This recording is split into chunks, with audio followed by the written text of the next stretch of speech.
Australia's National Science Agency is developing a new cotton fibre that could turn the fashion industry on its head. Not only do scientists believe it will be safer for the environment, but it won't crease either.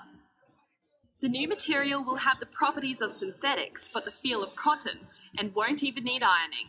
Scientists behind the development describe it as magic cotton.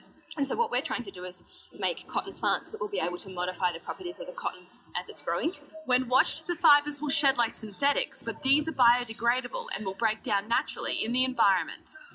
The CSIRO is creating the fibre alongside industry body cottonseed distributors. The scientists are doing the research and breeding, and cottonseed distributors will take the product to the market, dealing with every single farmer in the cotton industry. So I think it's the partnership that's absolutely unique and really gives us a great opportunity to be the envy of the world.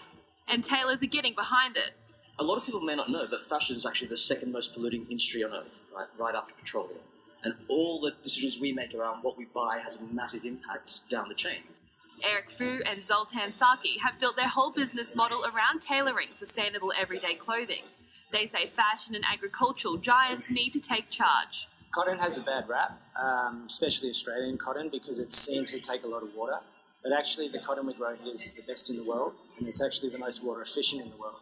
While the new cotton has potential environmental benefits, its iron-free qualities could mean this will become a thing of the past. The magic cotton is a great development. Obviously, it's a little bit further down the pipeline, but something that is built to last. The fact that it's potentially doesn't need ironing means that we can save energy on ironing as well, so that's another environmental win. But before you throw away your iron, scientists say it's still early days. Their next step is to determine the length, strength and thickness of cotton fibres. Charlotte Lamb, SBS World News.